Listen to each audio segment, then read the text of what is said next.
Assalamualaikum warahmatullahi wabarakatuh. Salam sapa teman-teman dan dosen pengampu mata kuliah keperawatan agregat komunitas.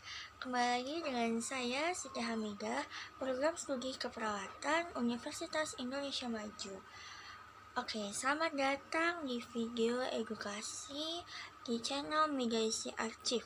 Kali ini saya akan membahas tentang asuhan keperawatan agregat. Untuk perawat, menjaga keselamatan di lingkungan kerja rumah sakit.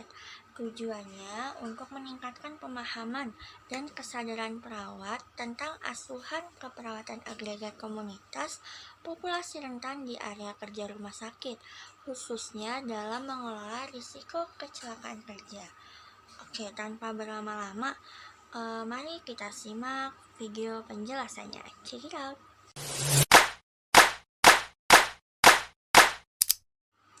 Oke teman-teman, sebagai garda pelayanan kesehatan, pasti perawat selalu berinteraksi dengan berbagai individu dan kelompok. Namun, pernahkah kita berpikir bagaimana peran kita juga sangat krusial dalam menjaga keselamatan diri sendiri dan rekan kerja kita di lingkungan yang serba dinamis seperti rumah sakit?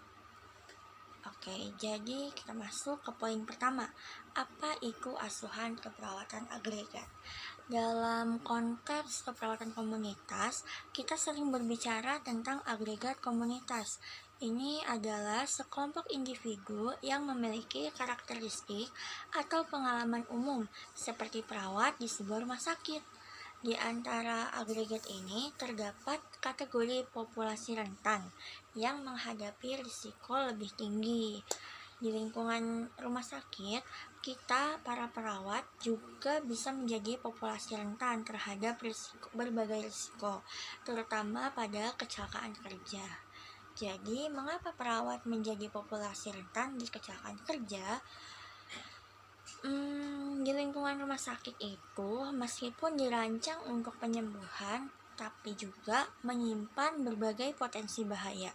Perawat secara inheren menghadapi risiko kecelakaan kerja yang signifikan, mulai dari risiko biologisnya, tertusuk jarum, risiko fisiknya, seperti cedera punggung akibat mengangkat pasien, hingga risiko psikologis juga ada, seperti stres dan kelelahan yang bisa menurunkan kewaspadaan perawat itu sendiri. Dengan memahami risiko ini adalah langkah awal untuk menciptakan lingkungan kerja yang lebih aman. Sekarang kita masuk ke poin konsep asuhan keperawatan agregat dalam pencegahan kecelakaan kerja perawat. Nah, masuk ke poin itu, lalu bagaimana kita bisa menerapkan asuhan keperawatan agregat untuk mengatasi masalah ini? Ini melibatkan beberapa tahap. Seperti yang sudah teman-teman ketahui, asuhan keperawatan itu terbagi menjadi 5 tahap, dari pengkajian, diagnosa, intervensi, implementasi, dan evaluasi. Pada tahap pengkajian ini, kita mengumpulkan data tentang kondisi kesehatan dan keselamatan seluruh perawat. Bisa dari survei, wawancara, bahkan observasi langsung di unit kerjanya. Terus yang kedua itu diagnosa. Berdasarkan data kita mencari diagnosa ini. Kita mengidentifikasi masalah yang spesifik yang dihadapi oleh agregat perawat. Misalnya contoh, risiko tinggi cedera muskuloskeletal akibat penanganan pasien yang tidak ergonomis. Gitu teman-teman. Yang ketiga, masuk ke perencanaan atau intervensi. Dalam intervensi ini kita merumuskan sebuah strategi, misalnya program pelatihan ergonomi, penyediaan alat bantu angkat, atau membentuk tim keselamatan kerja bagi tenaga medis di rumah sakit, khususnya perawat. Dan yang keempat, kita melakukan implementasi atau melaksanakan semua rencana-rencana tersebut, seperti mengadakan sebuah pelatihan rutin, memasang poster edukasi, atau menyediakan kotak pengaduan insiden jika terjadi pada perawat. Dan yang terakhir, evaluasi. Kita perlu menilai apakah program yang sudah dijalankan itu efektif dalam mengurangi kecelakaan kerja atau tidak. Jika tidak, perlu dievaluasi, sebaiknya intervensi apa yang harus dilakukan. Seperti itu. Sekarang kita masuk ke poin selanjutnya nih. Peran perawat dalam penerapan asuhan keperawatan agregat untuk keselamatan diri dan rekan-rekannya.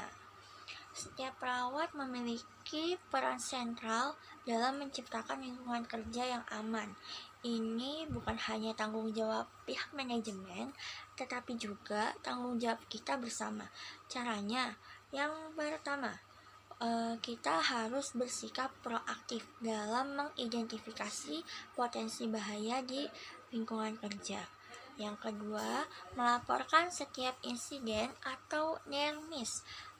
Ini bisa dikatakan nyaris celaka gitu, agar bisa dianalisis dan dicegah.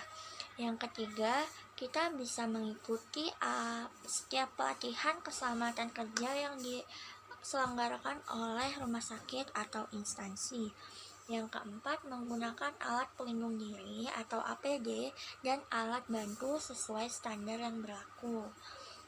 Terus yang kelima, kita bisa mempraktikkan posisi ergonomi di setiap tindakan keperawatan untuk mengurangi risiko kecelakaan kerja. Dan yang terakhir, kita perlu saling mengingatkan dan peduli terhadap keselamatan rekan kerja kita juga. Keselamatan kita adalah keselamatan bersama. Nah, manfaatnya dan dampak positifnya dengan menerapkan asuhan keperawatan agregat ini, kita tidak hanya mengurangi risiko kecelakaan kerja bagi perawat, tetapi juga menciptakan lingkungan kerja yang lebih sehat, produktif, dan harmonis. Perawat yang aman dan nyaman dalam bekerja akan memberikan pelayanan yang optimal kepada pasien. Ini adalah investasi jangka panjang untuk kesejahteraan perawat dan kualitas pelayanan rumah sakit secara keseluruhan. Jadi, mari kita jadikan keselamatan sebagai budaya kerja kita. Ingat, menjaga diri berarti juga menjaga pasien kita. Terima kasih sudah menyimak video edukasi ini. Saya ucapkan mohon maaf jika ada kata-kata yang kurang berkenan. Sampai jumpa di video media isi arsip berikutnya. Assalamualaikum warahmatullahi wabarakatuh. Dadah.